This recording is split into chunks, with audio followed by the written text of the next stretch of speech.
Hat, sunglasses, Pepsi, notes, sources, thick skin. Check. You already know. Let's go.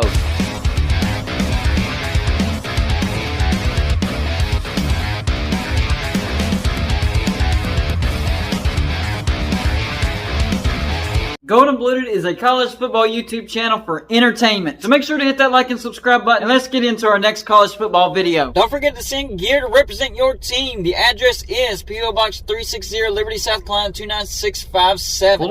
Florida. Wow.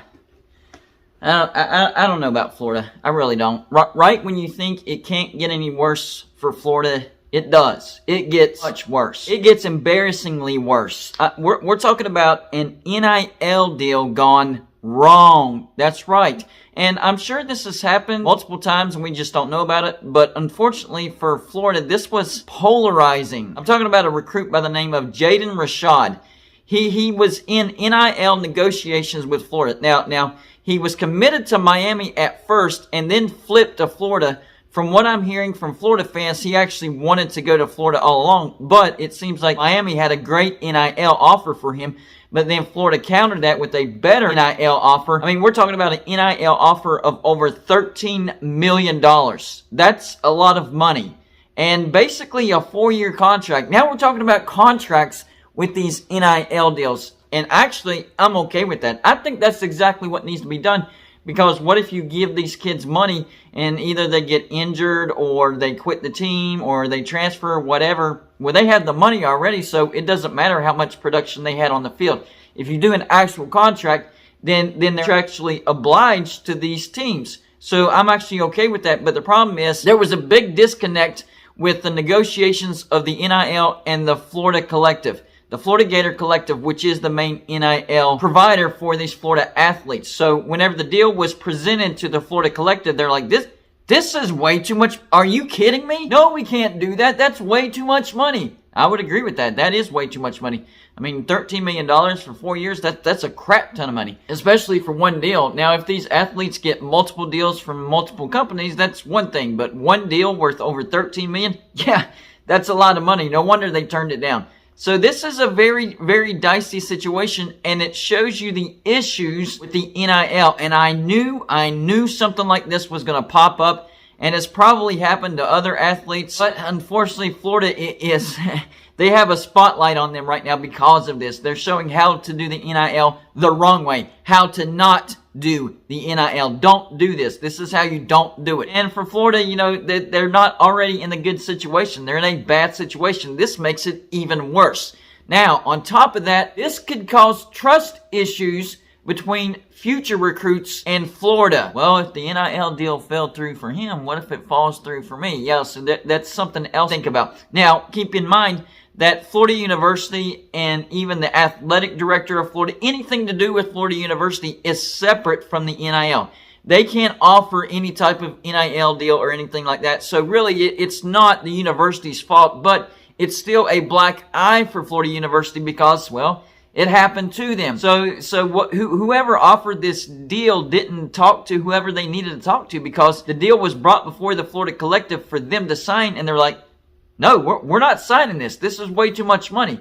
I don't know what happened. I really, really don't. All I know is that Jaden Rashad wanted to go to Miami because they offered him a great NIL deal. Then Florida countered with an even better NIL deal, and that's where he wanted to go to begin with. It's just that, you know, Miami actually offered him money, and now he wants to get out of his letter of intent. Here's the thing, though. Here's the thing, the timing, the timeline of all this. So the NIL deal actually fell through before National Signing Day, and he still signed the letter of intent, and now he wants to get out of that. Maybe somebody else offered him some NIL money, and that might be tampering. I don't know. But he signed the letter of intent. So, yeah, I think once you sign the letter of intent, somebody else tries to offer you some NIL money, that would be tampering because they have already signed the letter. If they're still, you know, being recruited, that's a different story. But once they sign that letter of intent, the recruiting process is officially over. So now he's trying to get out of his letter of intent to go elsewhere, and I don't know who that elsewhere is.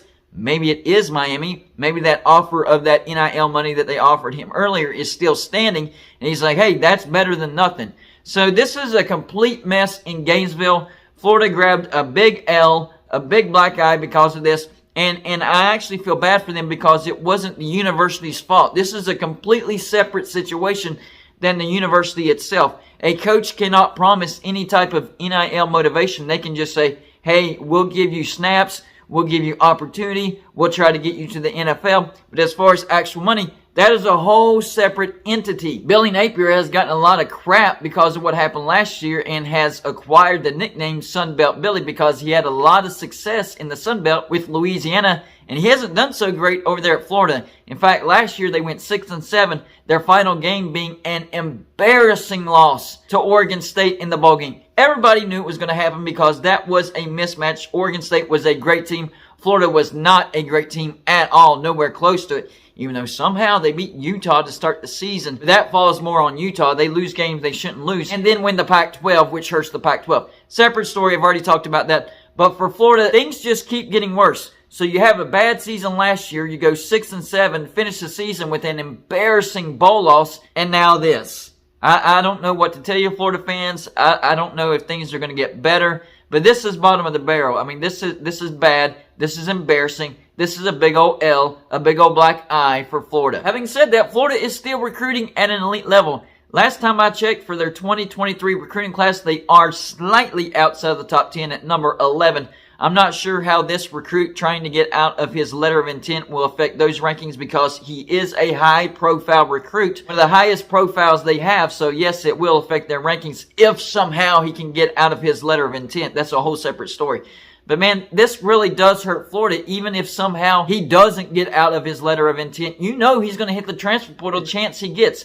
Even though that time has passed, maybe he plays one season at Florida and he just holds that grudge in his heart. The moment the transfer portal opens back up and he's able to enter it, he will enter the transfer portal. And that's basically a wasted scholarship, and you never should have tried to recruit the dude because of all this nonsense that happened. So I don't know what type of disconnect happened, but it happened.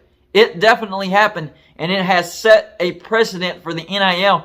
And maybe this will motivate, the powers that be. Whoever controls this. I don't think anybody controls this.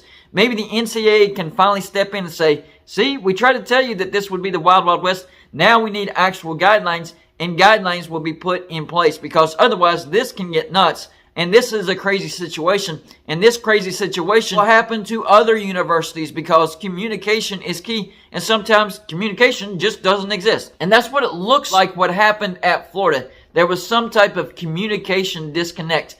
I don't know who actually offered him the NIL money, but once they presented it to the Florida collective who signs the NIL deals, because they had the money, they said no because that's too much money. So I don't know the process. I don't know who did what or who did what wrong, but something went terribly, terribly wrong over there at Florida, and now they are the laughingstock of college football as far as the NIL goes. If they created a how-to guide on how to do the NIL, on page 1 would be like, first things first, this is how you do not do the NIL, and it would have the logo of the Florida Gators, and it would list this case. So yes, it's going to stick with Florida for a while. Sorry, Florida fans. I wish I had better news for you, but this is not good at all. So y'all let me know in the comment section, do you think this is more common than people realize, these NIL deals falling through? Number 2, how much do you think this will actually hurt Florida? Number 3, where do you think this kid will actually end up? Does he get out of his letter of intent and end up elsewhere? Or does he make the best out of a bad situation and stick it out at Florida? That's all I got for this show. Like and subscribe if you haven't already, and I'll see you on my next show.